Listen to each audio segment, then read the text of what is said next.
Hi everyone, you have your UPSC prelims in approximately 200 days and I hope you are giving it your all because mains में आपके पास मोटा मोटा 2 महीना है तैयार करने के लिए क्योंकि वंस व्हेन जैन किक्स इन काफ़ी एनजाइटी और फियर हो जाता है बिकॉज आपको लगता है कि आप मेंस पढ़ो या प्री पढ़ो, स्पेशली वो जिनका प्री अभी तक क्लियर नहीं हुआ है। सो इन 3 मंथ, यहाँ पे 3 होगा, 3 मंथ आप रच के पढ़ो मेंस का। एंड इनफैक्ट काफ़ी लोग पढ़ भी रहे होंगे और आई कैन से कि बहुत लोग को ये लगता है कि वो पढ़ रहे हैं। So some time your preparation, your progress needs reality check. In this video, I'll talk about few very important things which will help you to gauge your preparation level and also you can see कि आप अपना 100% दे रहे हो या नहीं दे रहे हो। So majorly I'll talk about 3 things. The first one is planning. क्यों प्लानिंग ज़रूरी है? Why is it important to have a solid plan in your hand? और आप कैसे प्लान कर सकते हो? How you have to plan your day, how you have to schedule your day. इसमें भी काफ़ी डाउट्स आते हैं कि नंबर ऑफ़ स्टडी आवर्स कितने होने चाहिए। सो हम इसकी बात भी करेंगे। नेक्स्ट थिंग इज़, जब आप प्लानिंग की बात करते हो, सेकंड डाउट आता है consistency, how to maintain consistency. And इसके लिए मैं एक एप्लीकेशन की बात करूंगा which I often use and I think it is one of the best app as far as UPSC preparation is concern, या फिर आप इन जनरल स्टडीज़ की बात करो तो वहाँ भी it will work. And third thing is breaks. जितना इंपॉर्टेंट प्लानिंग है, जितना इंपॉर्टेंट कंसिस्टेंसी है, उतना ही इम्पॉर्टेंट है ब्रेक को प्लान करना। जब भी आप स्टडी स्लॉट बनाते हो, 1 घंटे 2 घंटे पढ़ते हो, उसके बीच में जो आपका ब्रेक रहता है वो आप एक हैज़ार्ड मैनर में चूज़ नहीं कर सकते हो। And I tell you why जब हम इस ब्रेक को डिस्कस करेंगे। Now first thing first, planning. Planning important क्यों है? देखो मेजरली 3 फैक्टर हैं। सबसे पहली बात कि यूपीएससी में आपके पास टाइम बहुत लिमिटेड है। चाहे आप 2026 की तैयारी कर रहे हो या फिर 27 की तैयारी कर रहे हो या फिर आप 2024 की तैयारी कर रहे हो, जितना भी आपको टाइम मिलेगा हमेशा आपको टाइम कम ही लगेगा because the syllabus is very vast. जब आप प्लानिंग करोगे, जब आपके पास एक कॉन्क्रीट प्लान रहेगा, तो जो स्ट्रेस होता है, खासकर इमोशनल स्ट्रेस, मेंटल स्ट्रेस, वो आप मैनेज कर पाओगे। स्पेशली आपको स्ट्रेस कैसे मैनेज करना है ये तो एक ऑल टुगेदर डिफरेंट टॉपिक है, इसके बारे में हम अलग से बात करेंगे। विदाउट प्लान अगर आप यूपीएससी के फेज़ में हो तो it's like fighting war without weapon. कुछ टाइम के बाद आपको खुद लगेगा कि आपने एफर्ट बहुत दिया है बट आप बैक टू स्क्वायर वन आ गए। So it's very important you should chart out your own plan. Now planning कैसे करें, हाउ? देखो, जो आपका स्टडी प्लान है वो मंथली हो सकता है। कुछ टारगेट आपके मंथली रहेंगे कि 1 महीने में मुझे ये ख़त्म करना है। सो आपका ये ब्रॉडर गोल है, उसको अचीव करने के लिए, इस मंथली प्लान को अचीव करने के लिए आपको वीकली प्लान फॉलो करना पड़ेगा। एंड इस वीकली प्लान को अचीव करने के लिए आपको डेली प्लान फॉलो करना पड़ेगा। हियर आई वुड से कि जो आपका डेली प्लान है, don't make it very strict because human है हम लोग, कुछ ना कुछ अनफॉर्चुनेट सर्कमस्टांसेस आ जाते हैं, आप हर दिन प्लान फॉलो नहीं कर पाओगे। लेकिन आपका एंड गोल ये होना चाहिए कि जो आपने वीकली प्लान सेट किया है, वीकली गोल सेट किया है, उसको अचीव करना। ना जब भी आप प्लान बनाओ, 3 चीज़ आपको दिमाग में रखना है तभी आप प्लान फॉलो कर पाओगे। द फर्स्ट थिंग इज़ कि आपको जो प्लान है वो रियलिस्टिक होना चाहिए, अचीवेबल होना चाहिए। बाय नाउ हम सबको अपनी स्ट्रेंथ और वीकनेसेस पता है, हमको पता है कि हम कितने घंटे की सीटिंग कर सकते हैं, हमको पता है कि हम 1 घंटे 2 घंटे में कितने पेजेस पढ़ सकते हैं। तो कोशिश करो उसी हिसाब से अपना प्लान बनाओ, क्योंकि जब वो प्लान आप अचीव नहीं कर पाते हो तो मोटिवेशन नहीं आता है और जो वो डीमोटिवेशन रहता है वो धीरे धीरे कैरी फॉरवर्ड होता है। दैट इज़ वाई जो भी प्लान बनाओ, मेक इट रियलिस्टिक, अपने हिसाब से plan banana. Second thing is कि आपको अपने प्लान में ईच एंड एवरी कॉम्पोनेंट को एकोमोडेट करना है। फॉर एग्जांपल, आपको पॉलिटी पसंद है, आपको मॉडर्न हिस्ट्री पसंद है, तो ये मत करना कि आप दिन में 5 घंटे 6 घंटे या फिर हफ्ते भर सिर्फ पॉलिटी पढ़ रहे हो, सिर्फ इकोनॉमी पढ़ रहे हो। इस बार का भी आप प्री का पेपर देखोगे तो मॉडर्न में कम क्वेश्चन है, ancient medieval art and culture से ज़्यादा क्वेश्चन है। सो उन सब्जेक्ट्स को भी आपको एकोमोडेट करना होगा, चाहे आप उनको पसंद करो या ना करो, क्योंकि कॉम्पिटिशन देखो इतना कट थ्रोट है, एक एक क्वेश्चन का यहाँ वेटेज है, तो आप कोई रिस्क ले नहीं सकते हो। एटलीस्ट अभी तो आप रिस्क नहीं ले सकते हो। जो भी सब्जेक्ट्स आपको ऐसा लगता है कि आपका वीक है, आप उनको थोड़ा प्लान में पहले रखो। फॉर एग्जांपल, आपका ancient art and culture medieval weak है या फिर उसको पढ़ना पसंद नहीं है, तो उसको आप मंथ के स्टार्टिंग में रखना, जैन में, फेब में रखना, सो दैट जब आप लास्ट में जाओ तो आपके ऊपर बर्डन ना हो उसको ख़त्म करने का। क्योंकि आपका वो ख़त्म नहीं होगा तो लास्ट में आप खुद को एक्सक्यूज़ देने लगोगे कि ये तो रट्टाफिकेशन वाला सब्जेक्ट है, यहाँ से कॉस्ट ऑफ बेनिफिट कम है तो इसको हम नहीं करते हैं। एनी विच वे जो आपका सब्जेक्ट स्ट्रॉन्ग है, पॉलिटी, मॉडर्न हिस्ट्री, इकोनॉमी, उसको तो आप पढ़ोगे ही, जो आपका वीक है उसकी प्लानिंग पे फोकस करो। And the third thing is कि आपको पढ़ाई में अपने प्लानिंग में कोशिश करना है कि आप मैक्सिमम लर्न कर पाओ। मैक्सिमम लर्निंग आप कैसे अचीव कर सकते हो? By active recalling. इसकी बात मैंने अपने लास्ट वीडियो में की थी, जहां मैंने आपको पॉलिटी का, लक्ष्मीकांत का ओवरव्यू दिया था। आप उस वीडियो को जाकर देख लेना, आपका फंडा जो है बिल्कुल क्लियर हो जाएगा about active learning.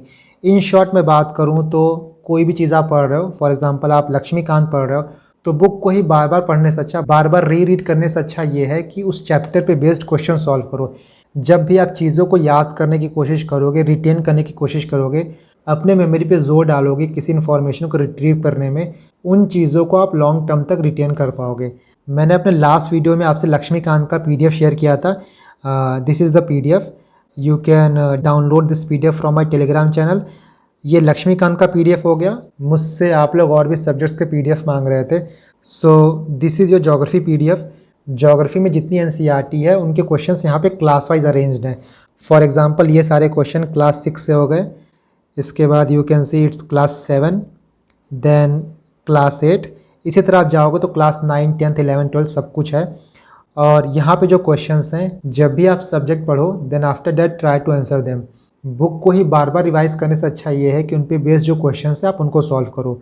Let me give you one very practical example. ये पेपर 2023 का है, इसी साल का पेपर है। ज्योग्राफी में क्वेश्चन आया था, you can see question number 6, how are fjords formed. बहुत लोग को ये क्वेश्चन समझ में नहीं आया था कि ये क्वेश्चन कहाँ से पूछा है, बट ये जो क्वेश्चन है ना वो एनसीईआरटी में मेंशन है। हो सकता है आप एनसीईआरटी पढ़ते ये चीज़ मिस कर देते, बट आप जब एनसीईआरटी बेस्ड क्वेश्चंस पढ़ोगे तब आपको ये चीज़ मिलेगा। Let me show you. ये देखो क्वेश्चंस हैं based on class 11th NCERT. यहाँ पे क्वेश्चन नंबर 113 देखो, व्हाट आर फियॉर्ड्स। इस चीज़ को आप एटलीस्ट पढ़े होते या फिर एनसीईआरटी को अच्छे से पढ़ के उसको अच्छे से रिटेन किए होते तो एटलीस्ट कुछ ना कुछ आप इस क्वेश्चन में लिख के आते। देखो इन क्वेश्चंस के आपको आंसर लिखने नहीं है, मैंने लास्ट वीडियो में भी ये बात बोली थी। इसके बाद ही मुझसे काफ़ी लोग डाउट पूछ रहे थे। इन क्वेश्चंस को आपको एज अ रिवीजन यूज़ करना है। जो बुक आप बार बार पढ़ते हो उससे अच्छा ये है कि आप 1-2 बार बुक पढ़ो, उसके बाद इन क्वेश्चंस पे आओ, इन क्वेश्चंस को पढ़ो और सिर्फ ब्रेनस्टॉर्मिंग करो। इसका आंसर क्या है सिर्फ मन में सोचो, ना कहीं नोट्स बनाना है ना कहीं लिखना है, क्योंकि इन पीडीएफ को, इन क्वेश्चंस को आप बार बार यूज़ करोगे for revision purpose. For example ये 32 पेज का पीडीएफ है और इसमें जितने भी क्वेश्चंस दिए गए हैं वो ज्योग्राफी का फ्रॉम क्लास 6 टू क्लास 12 है। तो आप एक बार इन 32 पेज के क्वेश्चंस को रिवाइज कर लिए, देन दैट मीन्स कि आपने ज्योग्राफी को पूरा रिवाइज कर लिया है। सिर्फ पढ़ाई नहीं है, उसको लर्न कर लिया है। और वही सबसे इंपॉर्टेंट है, जब भी आप कोई चीज़ प्लान करते हो, अपनी प्लानिंग बनाते हो, शेड्यूल बनाते हो, उस शेड्यूल का मेन फोकस ये होता है कि जो चीज़ें आप पढ़ रहे हो उसको लर्न कर रहे हो। इन दोनों पीडीएफ को, ज्योग्राफी प्लस पॉलिटी को, आप मेरे टेलीग्राम से डाउनलोड कर लेना। मेरे टेलीग्राम का लिंक आपको डिस्क्रिप्शन बॉक्स में मिल जाएगा। Now I hope you understand what I mean by saying maximum learning.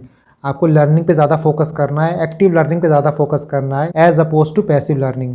Normally जब भी हम प्लानिंग की बात करते हैं तो काफ़ी लोग पूछते हैं कि एक आइडियल प्लान क्या होना चाहिए। देखो आइडियल प्लान ना एक मिथ है, कोई भी चीज़ कभी आइडियल हो नहीं सकता, बिकॉज इस पेपर में, इस प्रोसेस में बहुत सारी चीज़ें आपको इम्प्रोवाइज़ करनी पड़ेंगी। कभी भी ऐसा नहीं होगा कि आप पॉइंट ए से पॉइंट बी सीधे रास्ते में पहुंच जाओ। काफ़ी दिन ऐसे आएंगे जब आप बहुत अप रहोगे, किसी दिन बहुत डाउन रहोगे। सो आपको जो ग्राफ रहेगा ना वो अप एंड डाउन चलता रहेगा, बिल्कुल लीनियर ग्राफ नहीं होगा। इसीलिए कभी भी आप आइडियल प्लान के पीछे मत भागना।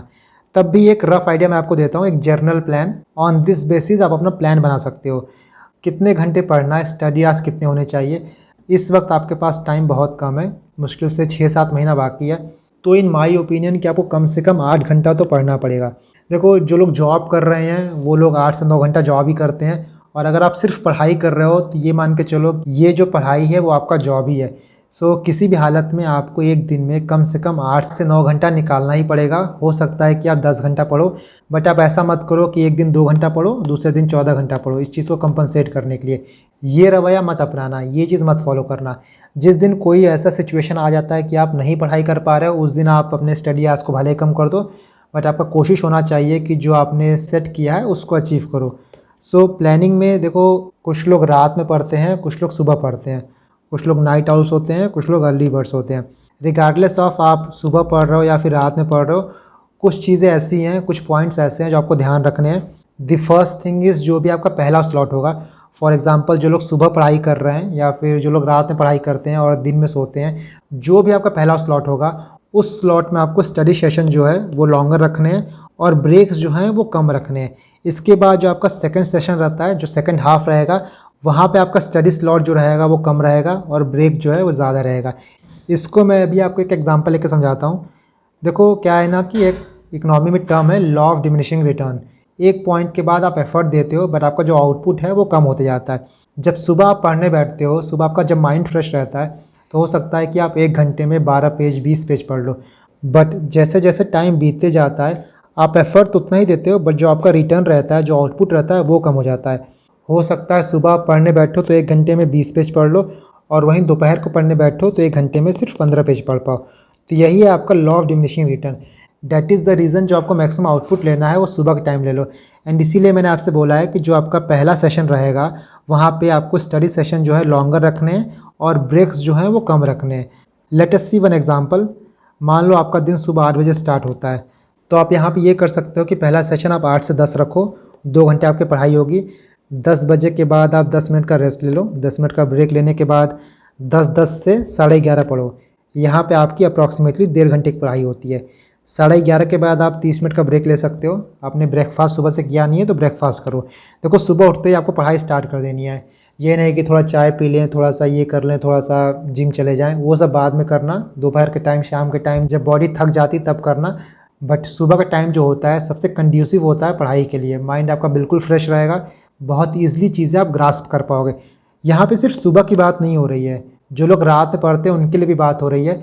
इन शॉर्ट, जब भी आप सो के उठते हो आपका दिमाग जो रहता है वो फ्रेश रहता है। नाउ ब्रेकफास्ट करने के बाद 12 बजे से लेकर 2 बजे तक का आप स्लॉट बनाओ। देखो यहाँ पे आप कम से कम 3.5 घंटा पढ़ लिए हो। यहाँ पे आपका पहला स्लॉट ख़त्म हो गया है।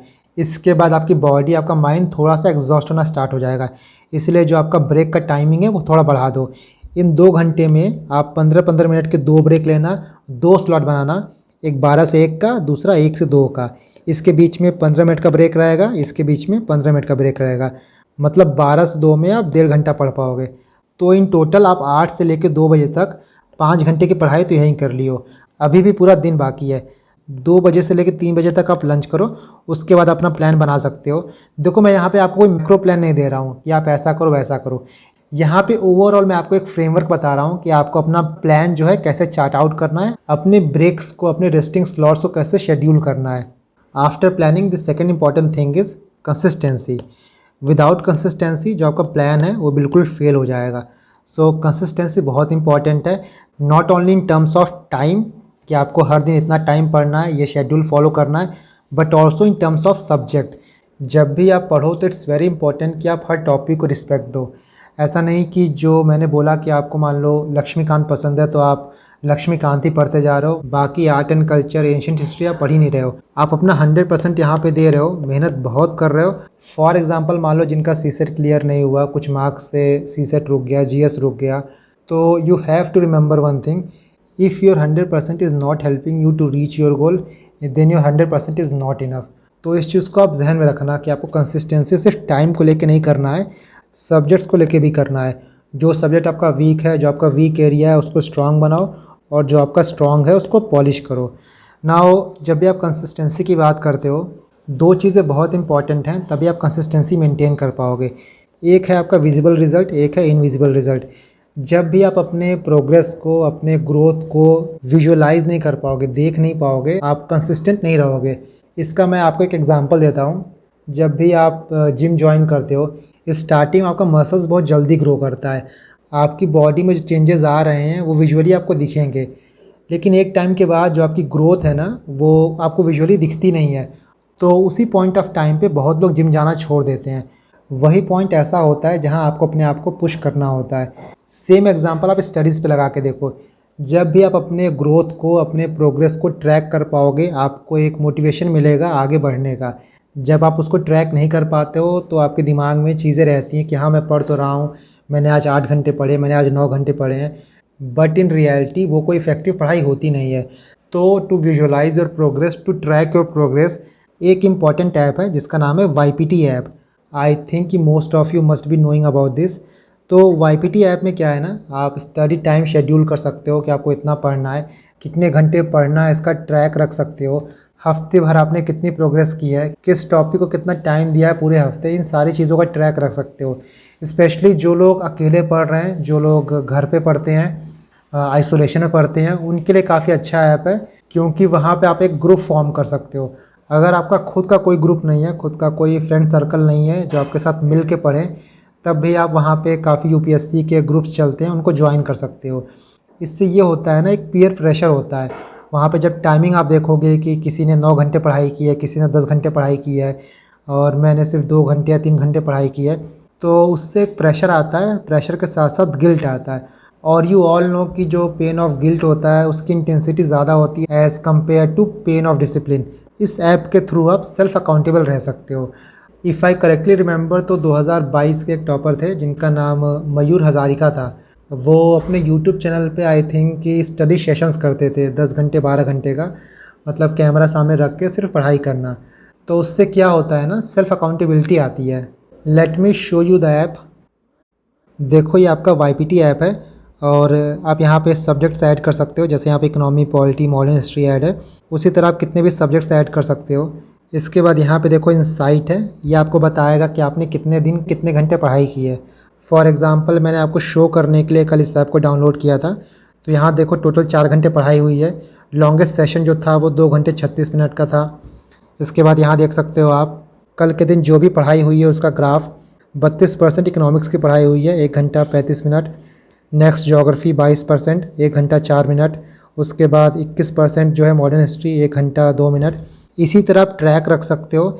नेक्स्ट कोई भी आप ग्रुप को ज्वाइन कर सकते हो या फिर अपना ग्रुप भी फॉर्म कर सकते हो। यहाँ पे आप प्लस पे क्लिक करके खुद का ग्रुप फॉर्म कर सकते हो। प्लस करके यहाँ पे आप ग्रुप का नाम लिख सकते हो, पासवर्ड लिख सकते हो, कोई प्राइवेट ग्रुप है तो आपका। और अगर से आपका कोई अपना ग्रुप नहीं है तो आप दूसरे ग्रुप को ज्वाइन कर सकते हो। यहाँ पे सर्च करके फॉर एग्जांपल मैं यहाँ पे यूपीएससी लिखता हूँ, तो देखो कितने ग्रुप यहाँ पे हैं। आप इसमें से कोई भी ग्रुप ज्वाइन कर सकते हो। फॉर एग्जांपल यहाँ देखो 2024 यूपीएससी, इसको मैं यहाँ ज्वाइन करता हूँ। ग्रुप की कैपेसिटी टोटल 50 होता है। इस ग्रुप में देखो आप इतने लोग हैं, इसमें से जैसे ये बंदा है वो 4 घंटे से पढ़ रहा है, बी मैक्स जो है वो 4 घंटे से पढ़ रहा है, नंदिनी डी जो है वो 2 घंटे से पढ़ रही हैं, अभिषेक कुमार 2 घंटे से पढ़ रहे हैं। तब जब आप यहाँ पे ग्रुप ज्वाइन करोगे उस टाइम देख पाओगे कि कौन कितने घंटे पढ़ रहा है और आप कितने घंटे पढ़ रहे हो। ये तो रही ग्रुप की बात। इसके बाद मान लो आपको करंट अफेयर पढ़ना है, तो यहाँ करंट अफेयर पे क्लिक करोगे, टाइमर आपका यहाँ पे स्टार्ट हो गया है, बाकी आप अपनी पढ़ाई स्टार्ट कर सकते हो। सो इसी तरह आप अपने सेशंस का, अपने स्टडी शेड्यूल का ट्रैक रख सकते हो, अपने प्रोग्रेस का ट्रैक रख सकते हो कि मैंने इस महीने, इस हफ्ते पर्टिकुलर सब्जेक्ट्स पे कितना टाइम दिया है, जो मेरा वीक एरिया था उसको मैंने कितना टाइम दिया है, उस पर मैंने फोकस किया है कि नहीं किया है। मेरा पर डे पढ़ने का टारगेट 10 घंटा है, उसको मैं कितने दिन अचीव कर पाया हूँ, कितने दिन अचीव नहीं कर पाया हूँ। ये सारी चीज़ें जब आपके सामने विजुअली रहेंगी तब आप कंसिस्टेंट रह पाओगे। ऑल्सो जब आप इस ऐप को यूज़ करते हो, ये ऐप रन कर रहा होता है, उस वक्त आप चाहो तो जो बाकी ऐप हैं जिनसे आप डिस्ट्रैक्ट होते हो, फॉर एग्जांपल यूट्यूब हो गया, गूगल क्रोम हो गया, आपका ट्विटर हो गया, टेलीग्राम हो गया, उनके एक्सेस को अनेबल कर सकते हो। फॉर एग्जांपल यहाँ देखो आप, ये मैंने गूगल क्रोम खोला, you can not use Chrome because it is restricted. तो जब तक आप उस ऐप को यूज़ करते रहोगे वो ऐप रन करता रहेगा। तो कुछ वो ऐप जो आपके टाइम कंज्यूम करते हैं, जिस पे आप टाइम प्रोक्रेस्टिनेट करते हो, उसको रेस्ट्रिक्ट कर सकते हो। वाईपीटी के बाद एक सिंपल सी वेबसाइट है जिसका नाम है bigtimer.net। इसमें क्या है कि यहाँ टाइमर लगातार चलता रहेगा, जितने घंटे आपको पढ़ाई करनी है वो टाइम आप सेट कर दो, और फिर जब भी आप पढ़ाई नहीं कर रहे हो तो वहाँ पे आप पॉज कर सकते हो। इससे ये होगा कि आप टोटल ट्रैक रख पाओगे कि आप कितने घंटे पढ़े हो। This is bigtimer.net website. मान लो आपको 15 मिनट पढ़ाई करनी है, तो यहाँ पे आप 15 मिनट का टाइमर सेट कर सकते हो। इसको स्टार्ट कर दो, ये टाइमर चलता जाएगा। बीच में मान लो आपको ब्रेक लेना है, किसी ने आपको बुला लिया है, तो उस वक्त इस टाइमर को आप पॉज कर सकते हो। इससे आप ट्रैक रख पाओगे कि आप कितने घंटे पढ़ रहे हो, और आपका जो टारगेट है 8 घंटे 9 घंटे पढ़ने का, वो आप अचीव कर पा रहे हो कि नहीं कर पा रहे हो। Between these two I think कि अगर आपको कोई ऐप यूज़ करना है और आप पढ़ाई के लिए कोई ऐप यूज़ करना चाहते हो, तो आप वाईपीटी ऐप को ज़रूर ट्राई कर सकते हो। चाहे आप ऐप में पढ़ो या फिर नॉर्मल पोमोडोरो टेक्निक यूज़ करो, जो सबसे इम्पॉर्टेंट और क्रूशियल पार्ट होता है वो है ब्रेक्स लेना। एक चीज़ आप हमेशा याद रखना कि ब्रेक्स हम कभी एन्जॉयमेंट के लिए नहीं लेते हैं, कि जो हमारा ब्रेक है उसमें एन्जॉय कर रहे हैं। ब्रेक्स का मेन पर्पस होता है कि आप रिचार्ज हो जाओ, रिजुविनेट हो पाओ, ताकि जो आपका नेक्स्ट स्टडी स्लॉट है उसमें आप फोकस्ड वे में पढ़ाई कर पाओ। इसीलिए कभी भी ब्रेक में आप कोई भी ऐसी चीज़ मत करो जो आपके टाइम को कंज्यूम करे, जो आपके ब्रेन को ऑक्यूपाई करे। नॉर्मली हम ब्रेक लेते हैं तो या तो 5 मिनट का लेते हैं, या तो 30 मिनट का, या तो 1 आवर्स का, और बहुत हुआ तो हो सकता है 1-2 हफ्ते में आप 1-2 दिन ऑफ भी ले सकते हो। जब भी आप 5 मिनट का ब्रेक लोगे उस टाइम पे आप क्या कर सकते हो कि आइज़ क्लोज करके रिलैक्स कर सकते हो, कोई एक गाना सुन सकते हो। ऐसा मत करने लगना कि 5 मिनट का ब्रेक लिए हो तो आप टेलीग्राम पे चले गए, आप यूट्यूब रील्स देखने लगे, क्योंकि वहाँ पे 5 मिनट का कब 15 मिनट हो जाएगा और कब 15 का 50 हो जाएगा आपको पता भी नहीं चलेगा। तो 5 मिनट का ब्रेक मतलब कि 5 मिनट का ही ब्रेक, 5 से 6 मिनट नहीं होना चाहिए। 30 मिनट के ब्रेक में थोड़ा वॉक पे चले जाओ, या फिर कोई 20-25 मिनट का आपको यूट्यूब वीडियो देखना है तो वो देख सकते हो। लेकिन इस वक्त कोई चिट चैट में मत लग जाना, क्योंकि वो टाइम कंज्यूमिंग हो जाता है। आप किसी से कोई बात करते हो, वो बात कब आगे बढ़ जाती है, कब उस बात में आप खो जाते हो, आपको पता भी नहीं चलता। तो उन सब चीज़ों से बचना है जिनको आप आधे घंटे में रैप अप ना कर पाओ। जो आप 1 घंटे का ब्रेक लेते हो, फॉर एग्ज़ाम्पल खाते वक्त आप 1 घंटे का ब्रेक ले लिए, तो इस वक्त आप कोई भी टीवी सीरीज़ देख सकते हो या फिर कोई मूवी देख सकते हो। और यहाँ पे आप कोई मूवी देख रहे हो या फिर टीवी सीरीज़ देख रहे हो तो कोशिश करना कि वो टीवी सीरीज़ देखो जो आप पहले देख चुके हो, क्योंकि आप मान लो नया टीवी सीरीज़ स्टार्ट करते हो, वो 1 घंटे में ख़त्म होने वाला है नहीं। ऐसे प्लॉट पे वो ख़त्म करते हैं, इतना क्लिफ हैंगिंग प्लॉट होता है कि वहाँ पे हम ये सोचते हैं कि पूरा ख़त्म करके ही बैठें। तो एक एपिसोड 2 बन जाता है, 2 4 4 से पूरा सीज़न ख़त्म हो जाता है। वो सारी चीज़ें आपको अवॉइड करनी है। अगर आप टीवी सीरीज़ देख भी रहे हो तो एटलीस्ट वो देखो जो आप देख चुके हो, ताकि आपको पहले से ही पता हो कि इसके बाद क्या होगा, सो दैट जब आपका टाइम ख़त्म हो जाए तब आप पढ़ने बैठ जाओ। नाउ आप महीने में हर दिन पढ़ भी नहीं सकते हो, चारों हफ्ता पढ़ना, 7 दिन पढ़ना पॉसिबल नहीं होता। तो आप महीने में 1 आध दिन का ऑफ ले सकते हो, ये चल सकता है। जब भी आप 1 दिन का ऑफ ले रहे हो ना, तो लास्ट में रात होते होते कोशिश करना कि पढ़ाई के मोमेंटम में आ जाओ। वो इनर्शिया ब्रेक करना बहुत इंपॉर्टेंट होता है। नॉर्मली आप देखते होंगे कि संडे का छुट्टी अगर हमको मिल जाता है तो मंडे को भी काम करने का मन नहीं करता है। और स्कूल, कॉलेज या जॉब में जाने वालों के पास तो ऑप्शन नहीं होता, बट जो सिर्फ बैठ के पढ़ाई कर रहे हैं उनके दिमाग में ऑप्शन होता है कि चलो आज का दिन भी छुट्टी ले लेते हैं। तो उस चीज़ को अवॉइड करने के लिए आप क्या करो कि जिस दिन आप ब्रेक ले रहे हो उसके रात से ही कुछ पढ़ना स्टार्ट कर दो। देखो ये सब ना बहुत छोटी छोटी बातें लगेंगी, बट ट्रस्ट में इसका इम्पैक्ट बहुत बड़ा होता है। आपके पास टाइम इतना कम है कि आपको 1-1 मिनट चुराना है। आप यही देखो, फॉर एग्ज़ाम्पल आप 30 मिनट एक्स्ट्रा निकाल लेते हो पढ़ाई के लिए, आपके पास 200 दिन है अप्रॉक्स, तो ये हो जाएगा आपका टोटल 6000 मिनट। 6000 मिनट का मतलब ये है कि आपको 100 आवर्स जो हैं वो एक्स्ट्रा मिल रहे हैं पढ़ाई के लिए। और ये 100 आवर्स कितने क्रूशियल होता है ये तब समझ में आता है जब आप एग्ज़ाम के बहुत करीब आ जाते हो। सो जहाँ भी मिले, जैसे भी मिले, आपको 1-1 मिनट को बचाना है, 1-1 सेकंड को बचाना है, ताकि उसको प्रॉपर यूटिलाइज़ कर पाओ। आई होप कि इस वीडियो से काफ़ी डाउट आपके क्लियर हो गए होंगे। कैसे खुद के प्रोग्रेस को ट्रैक करें, कैसे अपने आप को चेक करें, अपनी रियलिटी को चेक करें कि हमारी एक्चुअल पढ़ाई हो रही है कि नहीं हो रही, या फिर हम अपने आप को सिर्फ बेवकूफ़ बना रहे हैं। I want every one of you, जितने लोग इस वीडियो को देख रहे हैं, कमेंट करना कि आप डेली एवरेज में कितने घंटे इफेक्टिव पढ़ाई कर लेते हो। 10 घंटे बुक खोल के रखना पढ़ाई नहीं होता है, बट 10 घंटे में से आपकी इफेक्टिवली कितने घंटे पढ़ाई होती है, इस चीज़ को आप ऑनेस्टली कमेंट करना।